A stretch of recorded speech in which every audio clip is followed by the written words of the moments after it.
평안하셨습니까? 3월 28일 월요일 아침이네요. 함께 하나님의 말씀 앞에 다시 한번 기도하며 나아가겠습니다. 기도합시다. 고마우신 아버지 하나님, 오늘 하루를 찬양으로 시작하며 말씀으로 열어가게 해주시니 감사드립니다. 주님, 예수 믿고 구원받아 하나님의 자녀된 삶을 살아가는 저희들,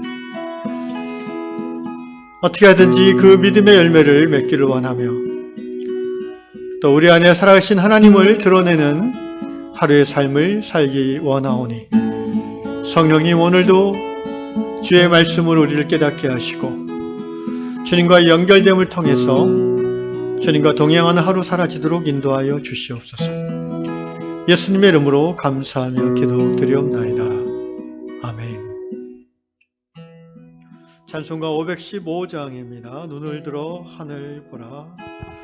눈을 들어 하늘 보라. 어지러운 세상 중에 곳곳마다 상한 영의 탄식 소리 들려오나 빛을 잃은 많은 사람 길을 잃고 헤매이며 강자처럼 믿는 자여 어디할꼬. 눈을 들어 하늘 보라. 어두워진 세상 중에 외치는 자만큼만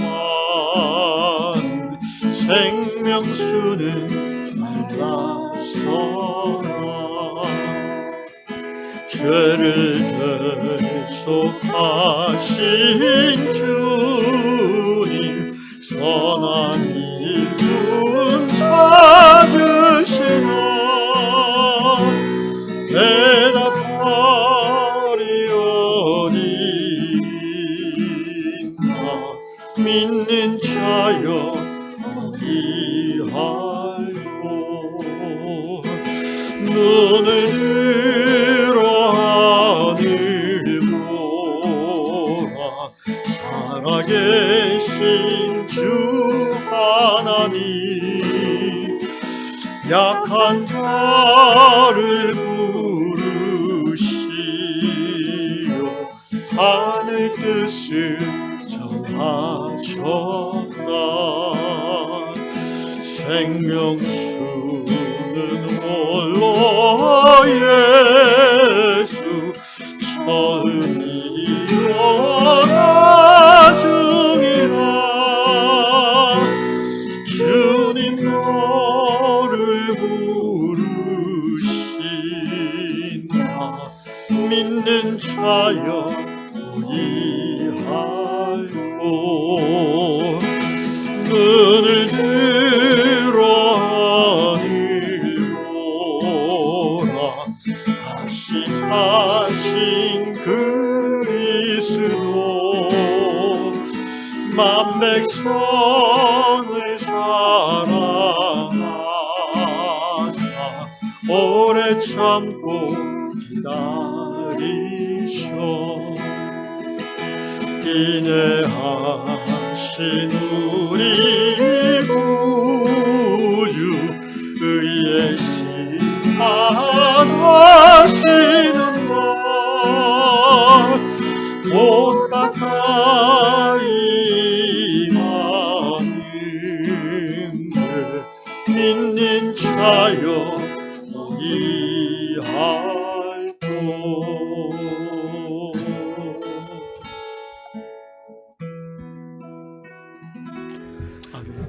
믿는 자여 어디할꼬.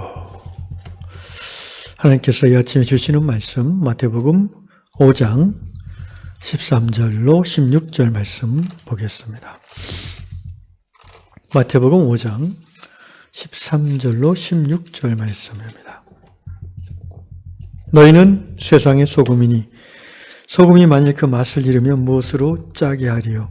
후에는 아무 쓸데없어 다만 밖에 버려져 사람에게 밟힐 뿐이니라. 너희는 세상의 빛이라. 산 위에 있는 동네가 숨겨지지 못할 것이요. 사람이 등불을 켜서 말 아래에 두지 아니하고 등경 위에 두나니 이러므로 집안 모든 사람에게 비치느니라. 이같이 너희 빛이 사람 앞에 비치게 하여 그들로 너희 착한 행실을 보고 하늘에 계신 너희 아버지께 영광을 돌리게 하라. 아멘. 오늘 다락방 글은 인도네시아 자카르타에 사는 주이타 카티니 자매님의 글입니다.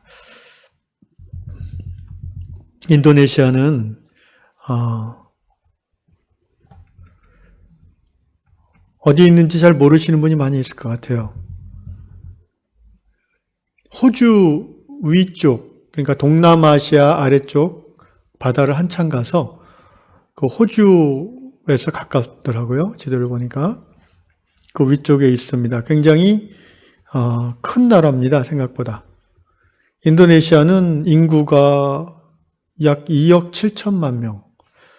인구로 따지면 세계 네 번째 대국입니다. 그리고 전체 땅 면적으로 따지면은 세계에서 15번째로 큰 나라죠. 17,000여 개의 섬으로 이루어진 섬나라이고 자카르타가 수도인 나라입니다. 오늘 이 주이타 자매님의 글 앞부분에서 이런 얘기를 해요.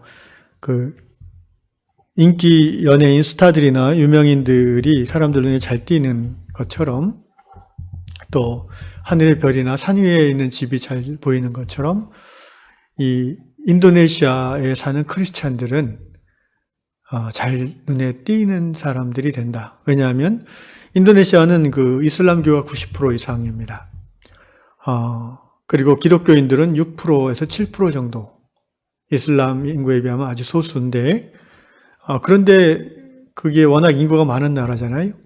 2억 7천만 명. 그 중에 6, 7%면은 약 1,500~600만 명입니다. 우리나라 대한민국 크리스찬 숫자보다 훨씬 많은 거죠.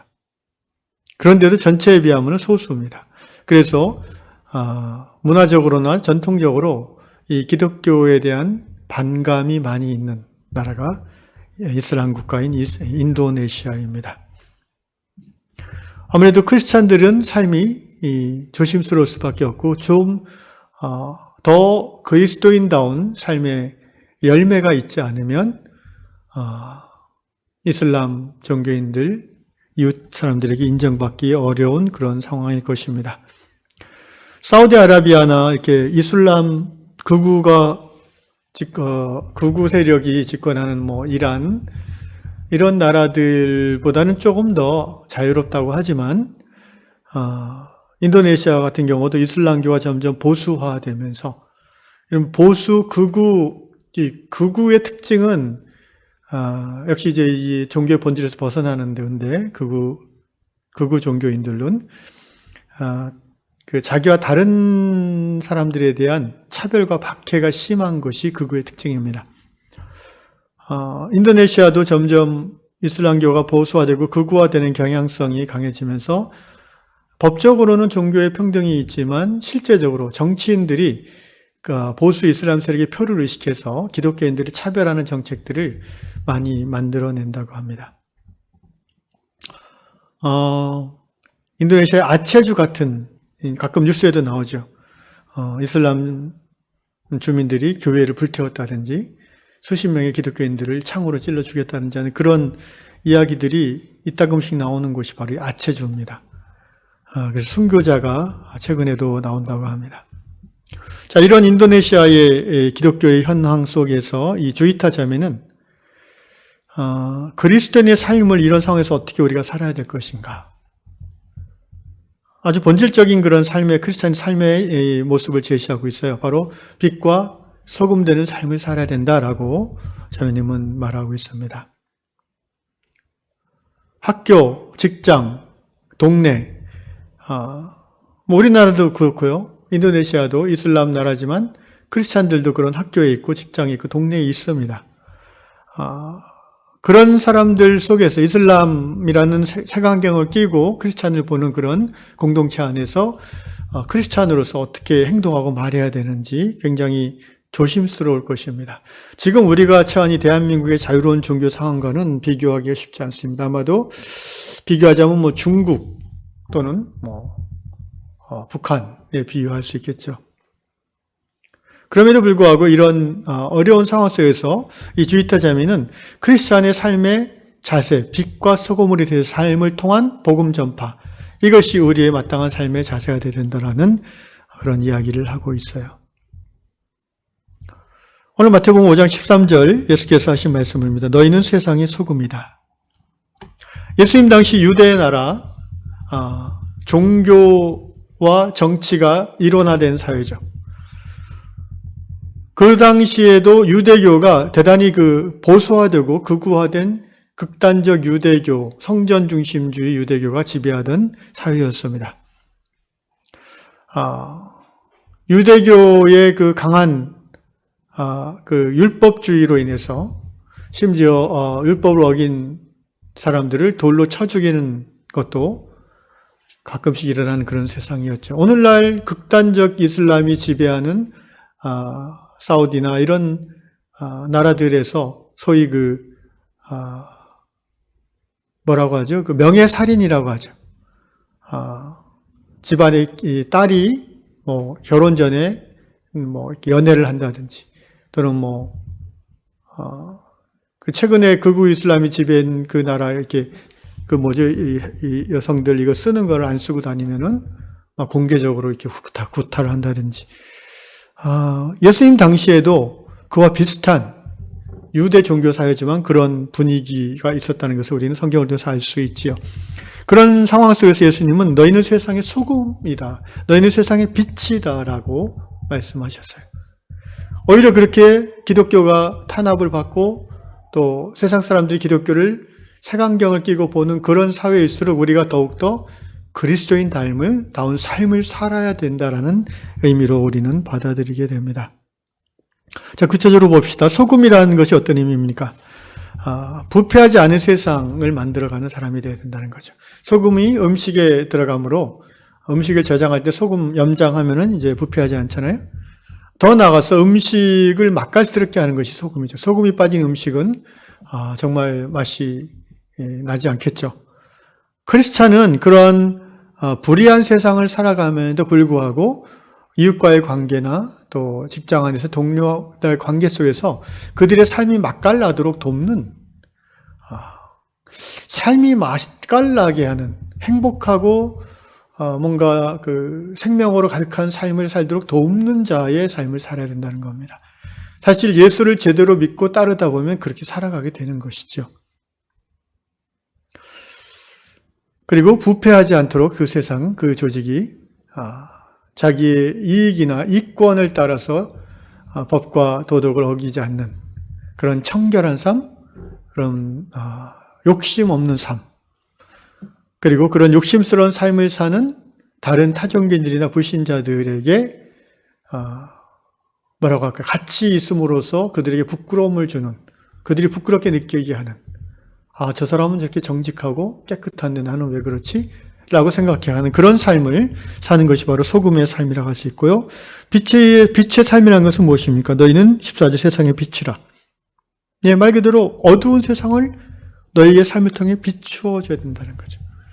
무엇이 죄이고 무엇이 악인지, 무엇이 선이고 무엇이 하나님의 뜻인지 어두워서 모른 채 살아가는 사람들에게 너희의 삶을 통해서 그리스도의 빛이 드러나고, 그러므로 저게 옳은 삶이구나, 저게 진리구나라는 것을 보여주는 삶을 살아야 된다는 의미일 것입니다. 너희는 세상의 빛이라 산 위에 있는 동네가 숨겨지지 못할 것이요. 그렇죠. 산 위에 집이 있고 거기 빛이 환하게 비치면 멀리서도 아름답고 예쁜 집이 드러나지 않습니까? 우리의 삶이 그래야 된다는 것입니다. 우리가 사는 그 세상이 기독교의 호의적이든 자유롭든 아니면 부정적이고 탄압을 하는 사회이든 말입니다. 15절 사람이 등불을 켜서 말 아래에 두지 아니하고 등경 위에 두나니 이러므로 집안 모든 사람에게 비치느니라. 말 아래에 둔다. 이거를 이제 우리말로는 이 말이라는 말이 순우리말인데 제대로 번역을 하긴 했는데 근데 이 말이라는 단어가 이제 옛날에 쓰던 말이라서 말 그대로 말이라는 말이 이제 horse 말, 이제 타는 동물 말도 있고 우리가 하는 말, talking 말도 있고 여기서 이 말은요 그 액체나 부피를 측량하는 그 대박 같은 거예요. 그걸 말이라고 했어요 옛날 우리말로. 그러니까 또 다른 말로는 이제 대박이라고도 하고 함지라고도 합니다. 사전을 찾아보면 나옵니다. 그래서 이 보통 열대를 한 말이라고 하죠. 한 말. 옛날 쌀 우리 어머니들 할 때 보면 한 말 주세요. 그러면 그 이제 열대란 게 16kg 정도 서울 경기 지역에 16kg라고 합니다. 그렇게 네모난 통이에요. 사진을 보니까 그렇더라고요. 근데 등불을 켜서 그 통 속에 딱 집어넣어 둘 것은 의미가 없다는 거예요. 그러면 등불을 켜서 말 아래 그 통 속에 두는 사람이 없다. 왜냐하면 그러면 등불이 비추어지지 못하죠. 그러지 않고 대개 등불을 켜서 어떻게 하느냐? 등을 놓는 그 어떤 가구 위에 둔다는 거죠. 그러면 온 집이 그 등불을 해서 환하게 비춰진다는 거예요. 무슨 말입니까? 너희가 예수를 믿고 그리스도를 따르는 삶을 사는 사람이라면 마땅히 너희 안에 거하시는 그리스도의 빛이 너희의 삶을 통해서 드러나야 된다는 거예요. 비춰져야 된다는 거예요. 말 아래 둔다는 건 뭐예요? 너희가 너희 안에 있는 그리스도의 빛을 오히려 막는 삶을 산다는 거예요. 정직하지 못하다든지 또는 모질게 사람들을 대한다든지 또는 늘 어떤 장점보다는 단점을 들춰낸다든지 그런 너의 말과 태도와 행동, 삶이 인색하다든지 하는 것들은 결국 네 안에 있는 그리스도의 빛이 퍼져가지 못하고 말 아래 두게 된다는 거예요. 결국은 신앙은 하나님과의 관계에 토대한 삶으로 증거될 수 있다는 것입니다. 16절 이같이 너희 빛이 사람 앞에 비치게 하여 우리가 예수 믿는 사람인 것을 드러나게 해야 됩니다. 일부러 드러내기 위해서 그런 척하는 삶이 아니라 정말 진심으로 예수를 사랑하고 예수를 따르는 삶을 살다 보면 그 빛이 드러나게 돼 있고요. 그렇지 않고 가식적인 주일날만 신앙인인 것 같은 그런 삶을 살게 되면 말 아래에 등불을 켜서 두는 결과가 되어진다는 것입니다. 왜 우리가 빛을 비추는 삶을 살아야 됩니까? 그래야 사람들이 하나님께 영광을 돌리게 된다는 것입니다. 그래야 복음이 전파된다는 것입니다. 그래야 십자가와 부활의 생명이 드러나게 된다는 것입니다. 그러면서 이 주의타 자매는 자신의 삶을 돌아볼 때 빛과 소금이 되지 못할 때가 자주 있었음을 고백하고 때로는 낙심한다고 합니다. 낙심하고 하나님 앞에서 그것을 고백하면서 성령의 깨닫게 하심이 다시 역사하겠죠. 그래서 회개하고 다시 빛과 소금의 삶을 살기로 결단하는 것. 이것이 바로 인도네시아에 사는 이 자매이든 오늘 21세기 대한민국을 사는 위안교회의 성도이든 간에 동일하게 날마다 하나님 앞에서 행해야 되는 결단일 줄로 압니다. 사랑하는 성도 여러분, 오늘 이 아침에 나는 내 주변 사람들에게 빛된 삶을 사는 자인가? 나는 내 주변 공동체 안에서 소금과 같이 관계 속에서 맛깔스럽고 살맛 나는 그런 관계자로서 역할을 하고 있는가? 아니면 공동체를 싸늘하게 하고 관계를 멀어지게 하고 편당을 가리게 하는 그런 역할을 나도 우리 하고 있지는 않은가? 돌아봐야 되겠습니다. 예수를 믿는다는 것은 빛과 소금의 역할되는 삶을 사는 것, 바로 그것입니다. 이 아침에 기도하는 가운데 부족한 점이 깨달아지고 다시 한번 하나님 앞에 믿음의 결단이 있어지기를 예수님의 이름으로 축원합니다. 기도하겠습니다. 오늘 하루 우리에게 주어진 선물인 이 날을 인하여 감사를 드립니다. 오늘 하루 빛과 소금의 삶을 살 수 있는 이 땅에서의 기회를 우리에게 허락해 주신 것 감사드립니다.